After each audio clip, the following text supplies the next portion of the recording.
everyone, and welcome again to another episode of the Hurt Box Podcast. It's great to be coming to you again. It's a little bit different today. It's Saturday afternoon. It's probably a little bit early for a beer, but it's 5 o'clock somewhere. I think it's actually 8 o'clock in Canada, and that's where our guest is coming from tonight. And I'll introduce Kevin Cutjar. So, Kevin, welcome, mate. Yeah, thanks a lot. Glad to be here. I've seen a few of your podcasts already, so I'm really happy to be here and look forward to chatting with you guys. Awesome, mate. Awesome. Thanks for coming along. Look, and Kevin's story, I can't wait to get into it. I haven't met Kevin in person. I've got a lot of mutual friends with Kevin, and we've spoken on the phone a few times, and it's a bloody awesome story. So I'm super keen to get into it.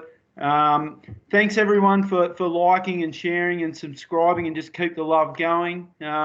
Anything else from you, Simon, before we rip into it, mate? Yeah, look, just to say, mate, the feedback has just been sensational. Paul and I have just been incredibly humbled by all the support, love, and yeah, it's just so wonderful. And look, just really keen to get in this conversation with Kevin tonight. Thanks so much for taking time out of your evening for us, mate. Yeah, good stuff. Right, Kevin, when we did meet, and I'd really like you to start at the whether it was a Christmas party or something at a bowling club, and can you start your story from there? Because I know the backstory to this, but I really want you to start from there, mate. It's a great story. So over to you, buddy. I'll try to do the short version of it. But basically, one of the first times I ever met or ran into a triathlete was at a Christmas party at a bowling club in Maitland, and it was for a workplace up in the mines, up in worked for Hebden Mine and up in Ravensworth in the Hunter Valley, and so we're at a Christmas party, and it was so obviously a few beers had been had by the time I ran into this guy, and I had this Oakley t-shirt on, and this random guy came up to me and he said, Hey, mate, I want to swap T-shirts with me. And I said, well, what's your shirt? And it was from this triathlon that he'd been in. And it was, I think it was a Taree triathlon or something. But I was like, oh, a triathlon. And I'm like, yeah, sure, mate. This will be the only chance I'll ever have to get a triathlon shirt. And I don't even know if I really knew what a triathlon was actually at that point. But I had this Oakley sunglasses shirt on. Any rate, we swapped shirts and off we went, and that was the first triathlon shirt I got. But after that, I probably wondered what a triathlon was. What year was it, mate? Oh, that was would have been about 88 or 89, I think. Yeah, wow, awesome. Yeah. So what was interesting about that, where that went, was that like other mates of mine who because growing up in Branxton, like I was initially in Newcastle, and then at about high school age, we moved to Branxton. So I grew up as a Branxton boy, lived on a farm, like got into dirt biking, raced motocross till I was about 20, 21, up in the Singleton area and around then all over, and didn't do any sport other than like recreational stuff like water skiing and playing squash and stuff like that. So I didn't have any endurance sport background or anything like that. But actually, I did get into snow skiing just through mates and that sort of thing when I was about 21 or 22 and so on. And then started doing that. And then what happened was that I decided to go to Canada to do a ski trip. And then on the flight, right before I was leaving, I bought this magazine. It was for the ski trip, I bought a bike and I started to ride a bike. My first road bike was like about a $300 Apollo from Hadley's or whatever, and I started riding that to get fit for this skiing trip because it was in our Australian summer. Like I was going skiing in March or whatever, so I thought I'd get my legs fit or whatever, started cycling. And then right on the flight before I was going over to Canada for that ski trip, bought this fitness magazine, and it had an article in there that was like beginner to triathlete in 12 weeks, right? So it was like a 2-page article. I'm like, I read this article on the plane, and it started off like every October, 1,500 of the fittest people in the world gather at a pier in Kona, Hawaii on the Big Island. And, you know, it leads into the Hawaii Ironman story, right? And then it gets back to the like, if you want to do a triathlon, like a short one, here's a 12-week plan, right? So I was like, you know what? I had this triathlon shirt, which I didn't really know much about, but I had this article. By then I started riding the bike, and I thought, you know what? I can swim enough, and anyone can run. So, and I really like riding this bike. So I thought, I'm going to do this. So anyway, I went off to Canada, did the ski trip, came back for the Aussie winter, skied a bit more. And then it wasn't until the next spring or summer that I thought, where's that article? I dragged that magazine back out and then started doing this training program, this 12-week beginner to triathlete training program. So then I was back at the work Christmas party at the bowling club again for the next year, and I bumped into the guy. And like, whose shirt we swapped. And I said, oh, mate, I'm training for my triathlon. Classic. He said, which one? And I said, oh, I'm going to do the Camden Haven triathlon. It's up near Taree, like Laurelton, near Taree. He said, so am I. That was my first triathlon. I said, awesome, we'll see you there. Wow. And but then he started to, because I was like, oh, mate, I'm into it. Like, I got my Timex Ironman watch, and I'm, you know, training for this race. And anyway, long story short, I did that race. Were you still on your Apollo 2 from Hadley's? Yeah, mate, I was still on it. Like, great bike. Flat pedals. I don't think it even had index shifting on the down tube shifters. Like, it was, right. And then, so I crossed the finish line in that triathlon, my first ever triathlon. And so the guy was from Maitland, Rob Tynan, his name. He was the first guy to saw me after I crossed the finish line, shook my hand. He's like, congratulations, mate. And it was well over a year before that we just swapped T-shirts in the bowling club. Wow. And you know, in that race, I was stoked because I had my own finisher shirt, right? Like, I was awesome. And it was, I think I know for a fact, like, I came 54th out of 108 finishers, like dead set middle of the back. Yeah, so I squeaked into the top half. Now, mate, I think it was, and obviously I've got a bit of inside information here, it was quite a shock to some of your friends that you made the transformation, and you probably had some politically incorrect nicknames referring to your ability to drink beer. And can you tell us about that? It was quite a shock to your mates that you took this journey. Yeah, well, some of them used to call me Beer Belly. I don't know why, but what that was. But I'll tell you what though. Like, when I first got that T-shirt from that Christmas party, and I said, oh, this will be I told my mates, oh yeah, this will be the only chance I ever get to get a triathlon shirt. Well, they all agreed. They were laughing their heads off. They were like, they couldn't agree more. And it inside me, it actually, you know, kind of hit a spot where it lit a bit of a fire under me to maybe prove something to them, but also to prove something to myself. And that's probably why I gravitated towards doing that first triathlon. So, yeah, it was, there was something in there that got me going, I suppose. Do you reckon if it hadn't been for the magazine and hadn't been for the flight and hadn't been for the bike, do you reckon you would have ended up in triathlon? I mean, it sounds like a, you know, series of events and it all just kicked off. No, I know, mate. It's sort of like, given that I was a dirt bike rider from Branxton and worked in the coal mining industry, and that, probably not. You know, it was probably like a thin thread of like little things that just took me in a direction that obviously changed my life. And you know, that's how it got started. You know, like my initial sort of what was funny was, like, when I first started training for that triathlon, I was probably doing about 6 hours a week of training on that 12-week, you know, beginner program. And I was just dropping weight like crazy. I was like feeling awesome, getting in great shape. I just was like, I didn't even want to, go out for beers so much as I wanted to get up the next morning early and go training or whatever. So, and that sort of came out of nowhere. It probably shocked me even, like, to just think this is like, I'm motivated to do this. And what happened after that, like,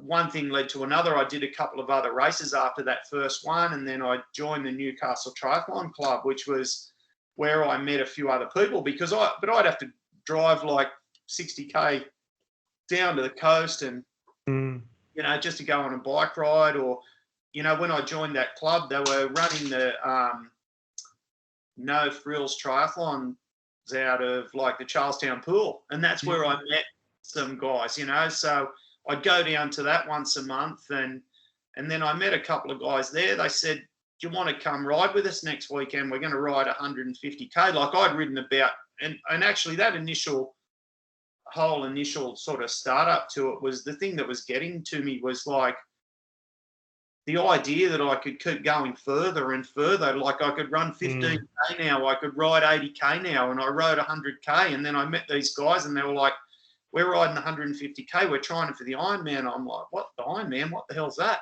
Like, I hadn't even seen, it was in 1990, end of 90, beginning of 91. And it was up at, they were talking about the Foster Ironman, and I had no idea, like, anyway, I went and did these ride with these guys. Any names there, Kevin? Oh yeah, like those guys were like Glenn Russell and Paul Livingston, and they were a couple of guys doing their first Ironman as well. Like, they hadn't even done one yet either, but I think they'd seen it. And I rode with those guys, and we rode 150k this day, and they got back and they were like, my God, we've knocked like 10 or 15 minutes off their best ever 150k riding with me. And I was like, they're like, oh, thanks so much, that was awesome. And I was like, so pumped. I went home, like, I literally went home back to Frankston. I was like, I'm entering. I'm doing it. I'm doing what they're doing. I was so pumped. And so I got on a wait list. I literally got on wait list for the 1991 Foster Ironman about 6 or 8 weeks before the race. Like, it was pretty close, and I hadn't done anything like that, or even seen the Ironman, or even really met anybody who'd done one. So that ended up being my first Ironman. I got on a wait list. I got a call a couple of weeks later. I started training, and then started training a bit longer, and did that, and then ended up getting in, and through the Newcastle Triathlon Club, like, there was Paul Hines had hosted something where there were a couple of guys, including Bob Scammell, who was a veteran Ironman guy, someone who'd done a bunch of Ironmans, like, there to sort of give a bit of an info night on, how to do an Ironman, how to pace yourself through and whatever. And this was all like a crash course for me, like, from going on my first, like, ride over 100k to, like, doing an Ironman in just a matter of weeks. And I was at that night, and I was taking notes down, and it was just Heinz's house, and there's probably like 20 people there. And, lo and behold, I ended up doing that Ironman. And, like any rookie, I was like thinking, if I could finish it at all, it'd be one thing. Then I could maybe do 13 hours, maybe I can do 12 hours. And then, lo and behold, on the day of the race, like, I just did my own thing throughout, followed the guidelines from those guys talking at the party or whatever.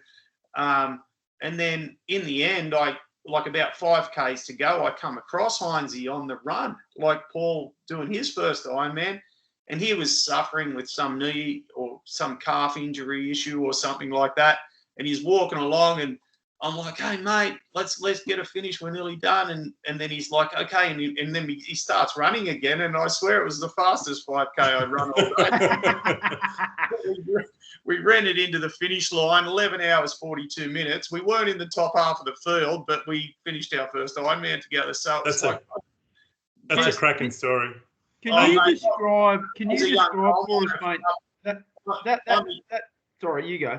No, mate, I was just going to say I was a young coal miner from up in the valley, and like he's a lawyer or solicitor down in Newcastle, and that was one of the things that I got about from this sport. Like people, I hadn't met people from other walks of life at that point, and here we were together, and it was something that sport really showed me. Like when you've got people with a common goal, it doesn't matter your backgrounds or those sorts of things. So that was part of it, you know. We've been friends till this day, you know, like the friendship, hearing you talk the last few minutes, the friendship and the support. I mean, even that first race you did with the gentleman with the T-shirt, with the guy with the T-shirt, when you come across the line, that there seems to be a bit of a common thread in this sport for you, which is that, you know, circle of friends and friendship and engagement. Is that something that you consciously sought out, or is it something that just happened by being involved, or? Yeah, it's a great question, Simon, because, mate, I wouldn't have seen it coming, for one thing. And then you just end up with these friends, like, over the years. Like, one of the other things, one of the guys you had, Mick Jerd, on one of your earlier podcasts, was like, Mick was one of the first guys. I went into the bike shop early on. Like, I came down from down into Newcastle to go buy a bike or check out bikes at Ultra Endurance Sports, which was down near Gateshead or whatever. It was an endurance. Stu Allen at the time. Yeah. I was in there, like I had a $300 bike, and Mick Jerd was in there buying a $3,000 bike, and I wanted to buy. So like we're worlds apart, right? But this was would have been in 1990 or so, and then I was after some pedals or whatever for my bike, and he said, "Oh, I've got some at my place." So I drove my car, following Mick on his bike, back to his place, and then he talked to me for like, I was this rookie guy, hadn't done a triathlon before, and he'd done a few of them and was good at it. And I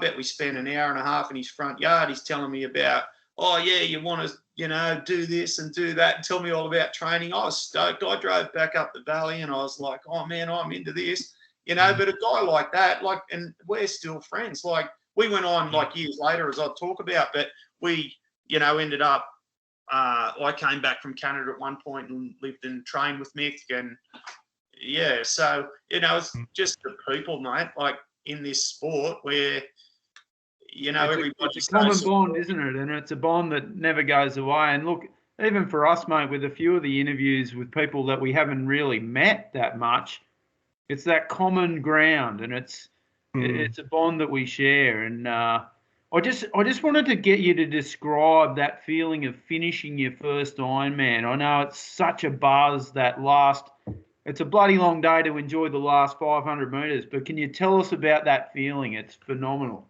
Well, you know, in the case of my first Ironman, I was so just enthralled with the whole experience, and I was blown away for what it was, because I'd never seen one, and then I was in it, and then just to come across a mate like that in the end and run it in, it was like phenomenal. And just to finish the thing at all was amazing. Like it would blow my mind telling people what it was, let alone to actually be doing it myself and finishing and actually running it in with someone when you're in, you know, like I could talk more. I'll get to it later, you know, about finishing your first Ironman, at least from the way I described it as a coaching perspective as well. But yeah, there's nothing quite like it. And the thing that I always say about it for people when I say that in the coaching context is, not to get hung up on doing certain times, and not to get worried about expectations, and enjoy it for what it really is.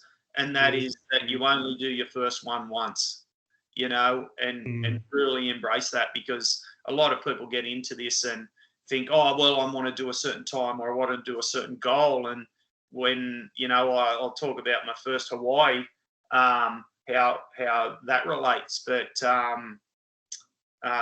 you know, it's, you know, it is phenomenal, and it is still phenomenal every time you go out and you do another personal best, or you do some other performance, or you may even just be coming off a a run of not so good ones and you actually break through and you just like feel the feeling of what it is to achieve a goal that's also quite extreme, because once you're into triathlon and endurance sports and ultra distance stuff, you know, things, your normal changes. So you get used to doing it, and then to do a breakthrough, it's kind of like, you know, it's quite something when you're actually like really stretched to the limit and you know, in the hurt box, in the true sense of the word, you know, and you actually like push through and break through. But I like what you said, Kevin, about, you know, focus on yourself as an individual. It's not about, you know, setting the world alight. I think so often in life and in society we're focused on, you know, winning is everything. I think that's a fantastic message to tell our listeners, that it can also be just a personal journey, completing that first event, pushing yourself a bit harder. You know, it's fascinating to hear Heinzie went from struggling, and this is something we covered with Warren, struggling and walking, to setting you alight in the last 5Ks. Yeah. Fascinating stuff. But are we able to jump now to Hawaii, how you ended up there? Yeah, like I'll tell you how I ended up there. Like I did my first Ironman in, as I say, 91 in Foster. I went traveling after that, and I thought, I was only about 23, 24, so I was kind of like, you know, I understand now this is a sport you can do well at later on, you know, in life. And I had goals to travel and backpack around and so on. And I did that for a year over to Canada, actually, got a working holiday visa, which I did after that first ski trip that I talked about earlier. And then I watched Ironman Canada in Penticton because I'd done one. So I wanted to see Ironman Canada. So I went to that town where I live now, where I am here tonight still. Yeah. It was, what I saw was, you know, this town, it was like, you know, you picture Canadian mountain towns or whatever that you might think. This place is like a summer resort town right between two lakes. It's like the lakes are 6K apart. So it's this little town in between two beautiful lakes. There's mountains. It's in a long valley called the Okanagan Valley, and there's mountain sides either side. There's ski resorts up each side of the valley and everything. And I came over here and I just thought, oh man, are you kidding me? I water skied, I snow skied, snowboarded and everything. And I came to this town and I thought, oh man, like this place, it's got all of that going Probably on. making Simon jealous. He's a very avid skier, mate. So, yeah. Well, it just sounds like idyllic. It sounds idyllic, mate. Well, not only that, they had an Ironman here. So I was like, oh, this is an awesome place. I'm coming back. So I came back from that tripping around for a year, but I was keen to get back into doing triathlon and doing Ironman, mate. And all I did was do too much too soon for like 2 years. Got 92, 93, did nothing but get injured all the time. I entered so many events and then ended up not starting. Actually entered Ironman Canada for 93, couldn't go from an injury.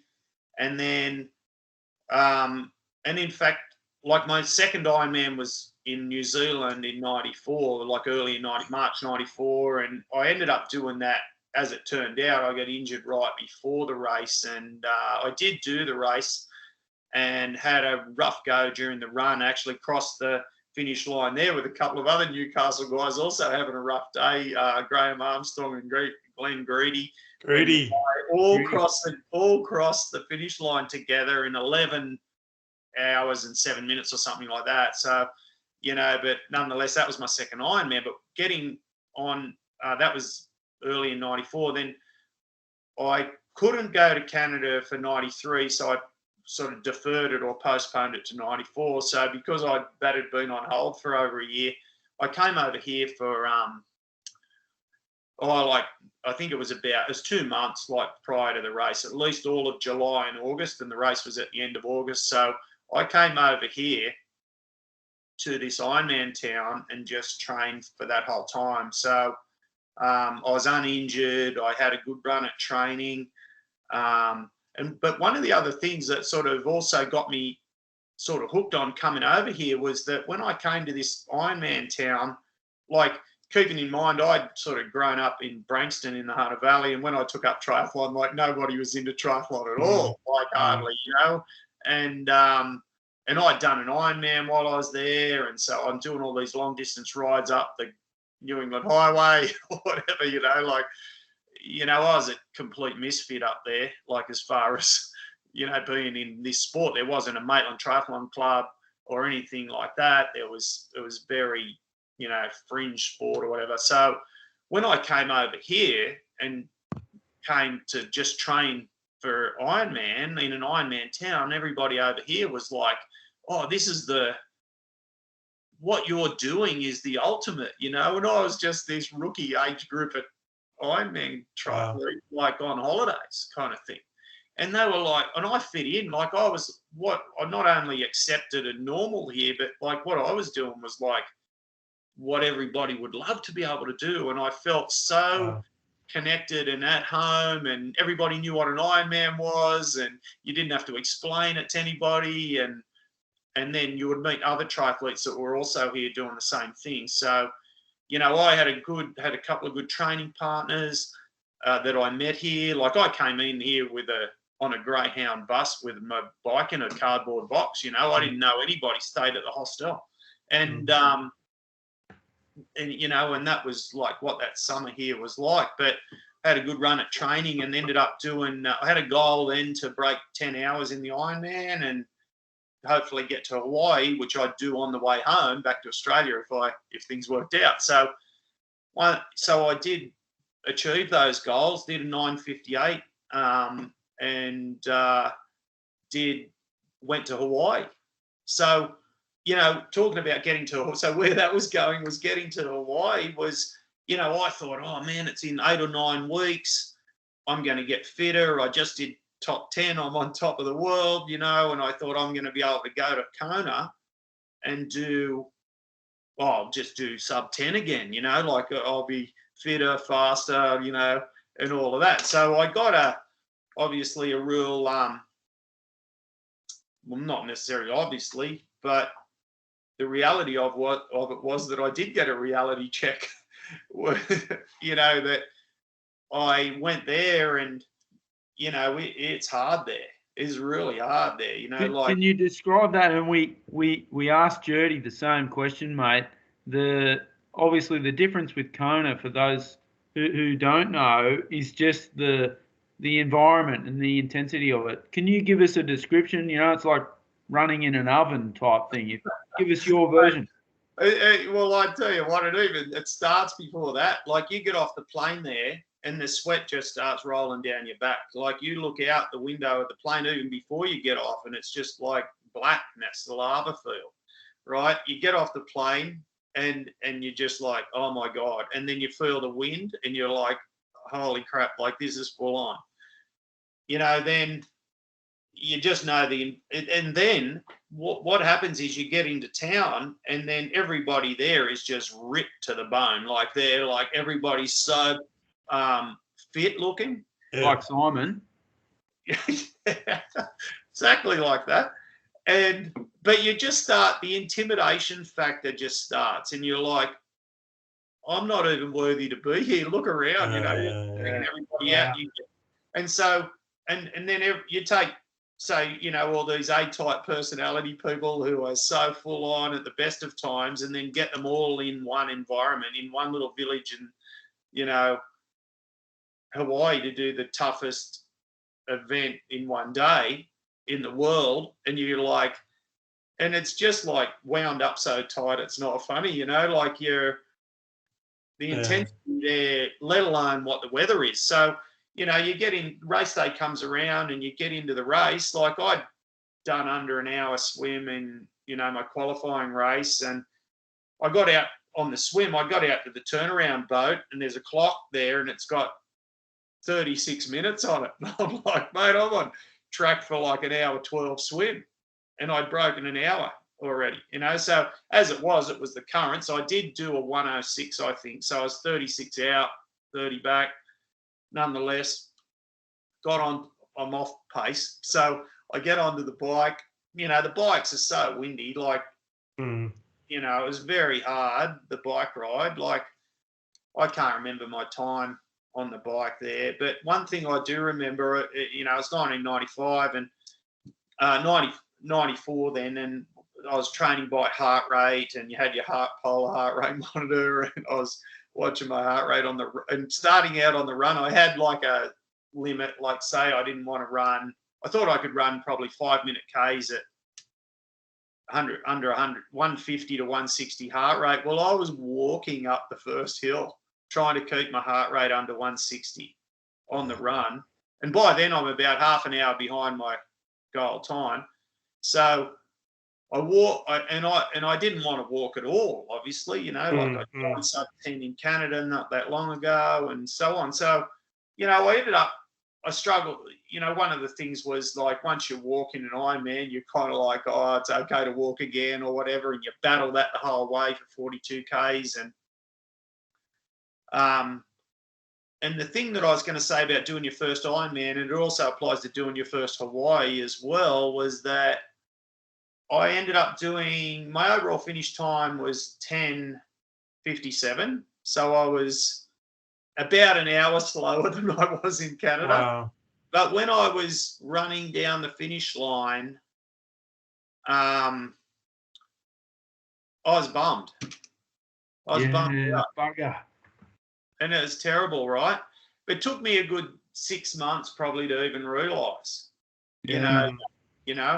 because think back to that article that I read before I did my first triathlon. 1,500 people are the fittest. 1,500 of the fittest people in the world gather on a pier in Kona every October to do one of the toughest races in the world and all this sort of thing.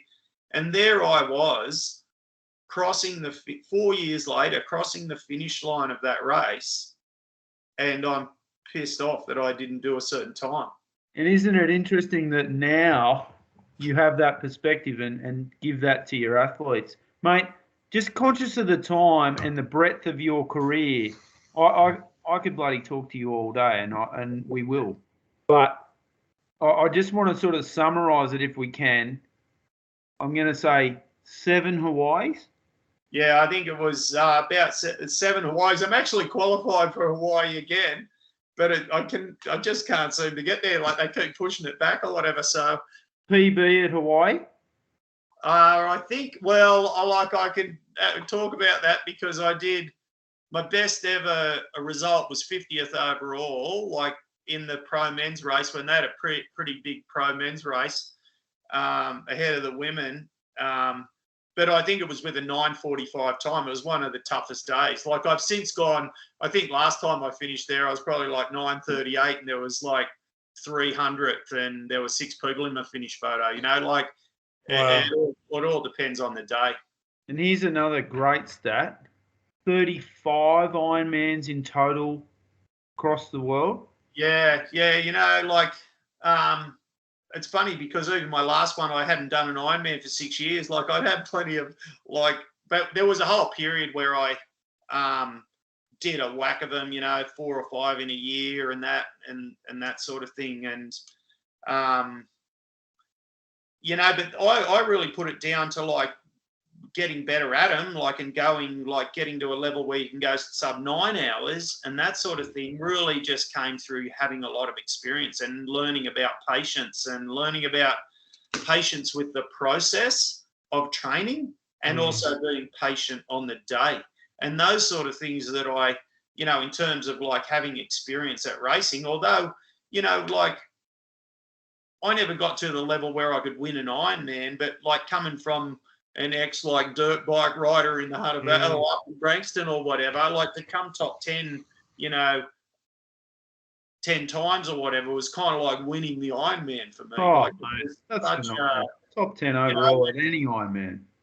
Phenomenal. So we haven't got that long to go, probably about 5 or so minutes, but I've been enthralled by your story, mate. It's been fantastic. Can you tell us just a bit about your training now and how you're coaching individuals and how you're using your experience to get the best out of them, if you could, mate? Oh, yeah. Well, see, one of the things is like being able to speak from the perspective of somebody who works a full-time job or who has a family or who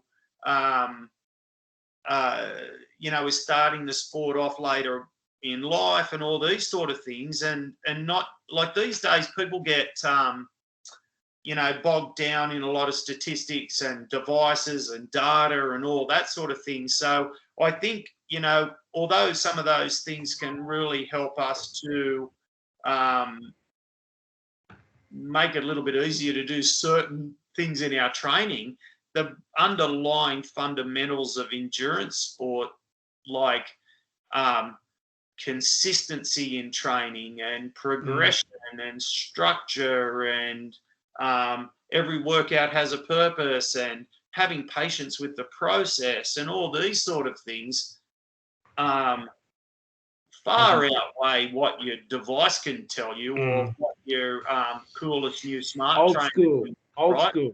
It is old school, but it's like also the human body hasn't changed that much. Like I see people getting so wound up with like all sorts of nutrition related stuff. Like it's super complicated if you listen to all the marketing and that sort of thing. But if, what we were doing 10 or 20 years ago, you go back to that window of time, there's a lot less products, a lot less yap about what's the next best thing, and just keeping things very simple. And there's also a certain amount of like toughness around this sport. Like that's another thing that happens. People are always looking for an easy way out, or like I wanted to, I don't know how to put it, but what's one key message that you often say to you guys when you're training them? Well, like one of the things is, if I was to say about a mentality or a culture thing, get up earlier than the next guy. Dive in the pool, first person in the water every time. When it's raining, go out and ride. Like that group ride that there'd be 20 people on, there'll be 2 of you, and then when the other guy goes home, there'll be just you. You don't have to actually ride that hard to be the toughest person out there. And it doesn't matter whether you're the toughest or fastest or anything, but when you do those things, when you get up early, when you ride in the rain, when you go out when no one else is out there, when you're up before everyone else, that changes the way you think about yourself, and it puts you on another level, and no one else has to know about it. And one of the things is like when, say, if I was to say, in a sporting context, how you'll hear things like, not just sport, but in life, 10,000 hours to excellence, whether it's to play a musical instrument or to be good at a certain sport, like really good at a certain sport. Consider 5,000 of those hours are on your own. You're not on social media these days, right? Everybody's spouting off how good they think they're going to go. And even when they go crap, people are telling them how awesome they are. Even when they pull out, oh, you made the right decision. No, you didn't make the right decision. You made a crap decision. Like, there's a certain amount of doing it on your own, being tough for you, being and remembering this is a hard sport. Like if you want to talk about the Hurt Box, to me, that's like the last 20K of the Ironman, 15K of the Ironman, the last 10K of the Ironman, when going in, it's going to be hard. Even if you're having the greatest day of your life, it's going to be hell in that last 15, 10, 8, 5K of that run. And that, even if you're having a great day, even if you've done really good preparation, you've aced it all the way, you're going to be in the world of hurt in that last hour of the Ironman run. And how are you going to fare when you're in there? I think that's a great philosophy, and it's something that stuck. We obviously spoke a couple of weeks ago, and something that's stuck in my mind even now this morning. Like what you talked about was everything you do is all about how you perform in that last hour. I'm going to get cut off, but mate, I hate to condense your career into such a small window. Hats off, bloody amazing. There's one race, though, that I want you to tell us about, and that's I think it was the 1995 Ultraman in Hawaii. Can you just describe, obviously, most people will know the Ironman is 3.8, 180 and 42. Tell us what the Ultraman is and tell us how you went in that race really quickly if you can. All right, mate, I'll do the quickest snapshot I can. I was a support crew in Canada for the Ultraman here, being in Penticton where it was held. And it opened my eyes to an event that I first thought was for self-destructive maniacs or freaks. But I went on a support crew and I thought, man, there's something about this that's really intriguing and beautiful. Like where I also thought these people aren't like freaks at all. They're just like normal Ironman people. But, you know, so I entered the Hawaii Ultraman, and on that race, it's a 10K swim, 145K on the first day.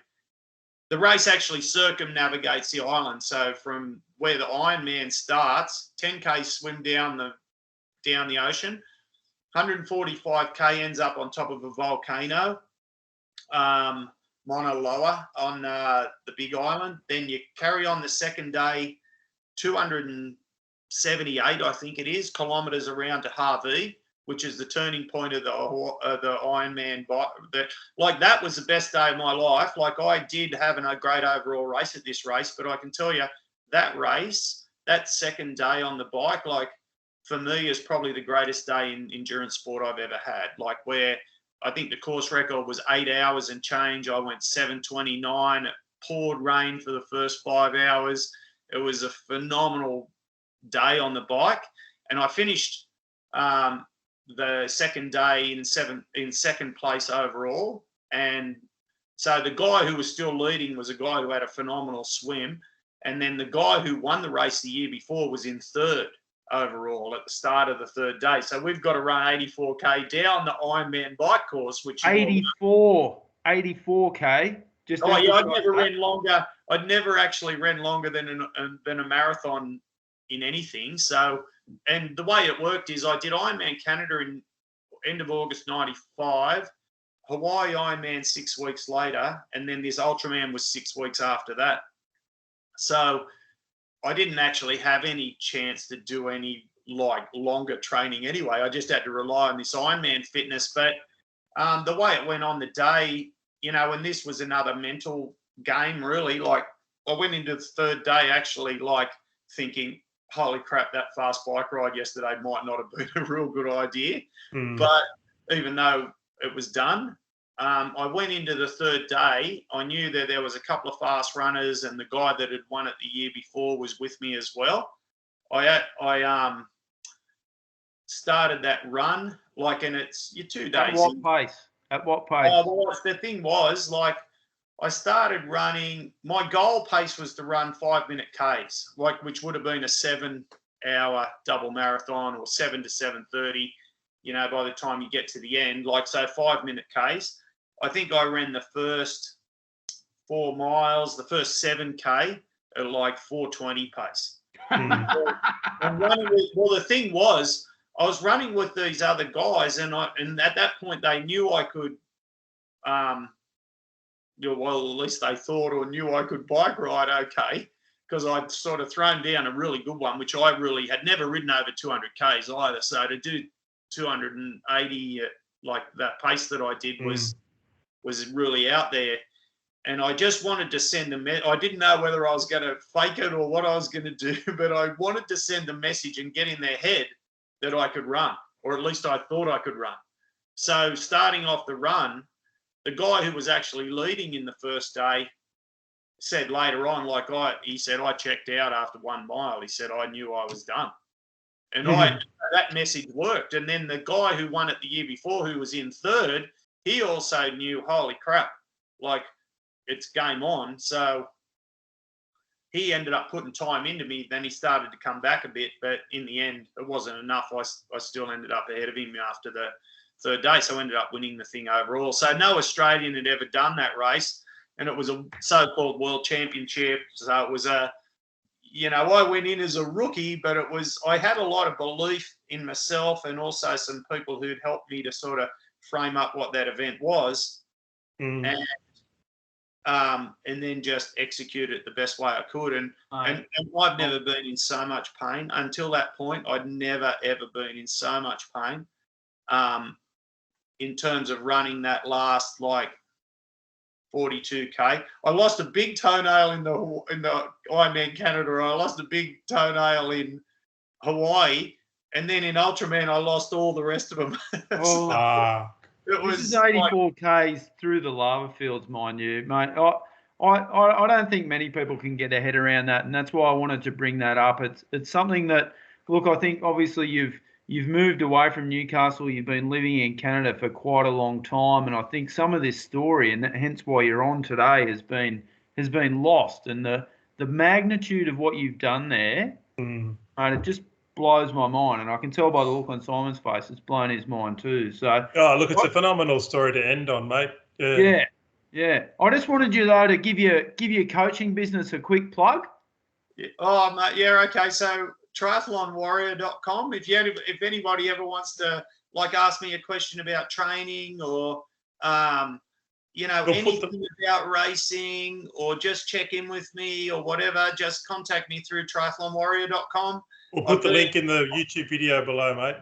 All right, mate. Yeah, that's awesome. Like, I'm hope people are interested in that, and in just what you're, obviously the sport of triathlon changed my life, and I've been coaching full time for over 20 years and racing still and everything, and it's just been a phenomenal journey that I would never have seen coming, as you sort of said earlier, Simon, too, like thin thread to sort of go down that path, but it's been nothing but rewarding, and especially helping other people who like aren't even sure whether they could do something to get to that finish line, whether it's to finish their first Ironman in 17 hours, or sometimes the greatest reward I get as a coach is having some middle-aged lady who's like, can't swim or bike or run very fast at all, like go under 15 hours in the Ironman, and it blows your mind that they can do it because they've got a positive attitude and a good work ethic and a goal, And look, mate, cannot thank you enough, mate. Cannot thank you enough for today. We're going to have to bring it to an end there, though, unfortunately. But yeah, look, we'll put your details in the YouTube clip, and we'll also throw them up on Facebook when we release it. But look, thank you so much for taking time out of your evening there in Canada. And thanks always to all of our listeners, and stay tuned for more episodes. Thanks again. Thanks a lot, guys. Cheers, Kevin, mate. Well.